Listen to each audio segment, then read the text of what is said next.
So iron play was very, very good, which is some really nice swings there with the irons, okay, talking about that kind of release that club and being nice and loose, and all the parts of the golf swing coming back to kind of a straight line impact that involve the club going back, a hinge in the wrist, a bend in the elbow, and a pivot in the shoulders. All those four components move back at different distances.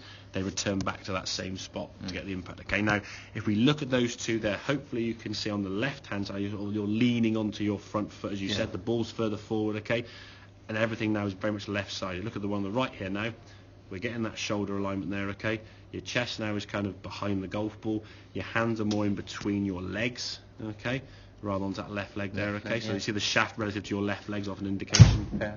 And I think with anything, whether you're swinging a golf club, driving a car, laptop, computer, eating your dinner, we kind of want to do things in front of us. To do it over here somewhere, just a bit awkward. And what it will do, the more your body, or your arms, so I say, move over here from your body, you put tension in the back of your shoulder blade. That's going to restrict your speed, create some tension in your back, okay, which then causes your back not to move as much, okay.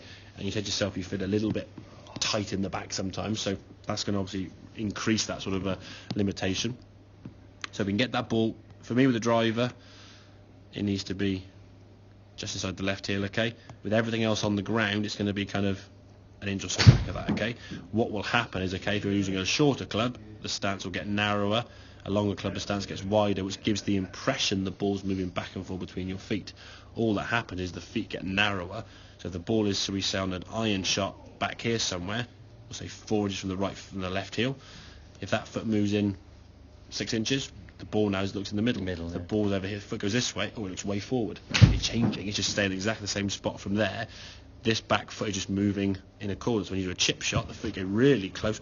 It's back of your stance. Well, if the feet are 4 inches wide and that golf ball is 4 inches from the left heel, then it would be back of the stance. Okay, so that's all the movement on ball position there. Okay, but in terms of the swing, nice and loose, nice and relaxed.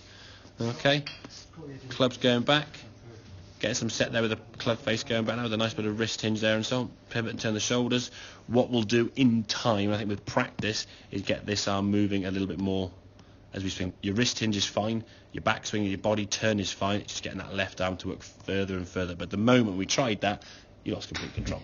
There's no point, and to be fair, the fact you're hitting it as far as you do, Peter, with that length swing means we don't need to start worrying about trying to increase swing too much yet anyway, because you still create enough club head speed from there back to the golf ball. Okay, as you come back in the golf ball, now you keep the angle here. Now as you come into the golf ball here, everything sort of sets and releases this way. Good release of that club. And throw onto that left side in a very balanced position. All your weight now down for your left side. He's up on his toe. Lovely. Good hip turn, good shoulder turn. Very, very good move. And in terms of, sometimes it's quite good to watch your swing in kind of full speed. Okay. Looks very balanced. Very, very good. 175 to 200 was kind of your ballpark with the driver. That's impressive for somebody who's sort of coming back into it after a long layoff. So we can get that grip looser. I think the concept now with the impact bag, as you said, like a light bulb moment of how you kind of get that power or beat in the bag. Just that looseness in that, or a little bit of looseness in that. Golf is ultimately a hand sport. You're holding the golf club with your hand and you need to create speed with the hands, okay? If there's any tension in your grip, your hands now work slower. There's tension in your grip, your arms are going to be stiff and tight, okay? Then your body can't move. So all the power sources that we're going to utilise to create distance, okay, are gone. And then you're trying to sort of shove it and heave it, and then your contact goes off. Because when you try to hit the ball further, it's not intentionally sometimes, you try to hit the ball 10, 15 yards further, you lost your balance, your ball speed went down about 10 to 15 mile an hour, and the ball went less distance. Okay, so it's making sure we get a good quality contact. Technique will give you the power more often than anything else, really, to be fair.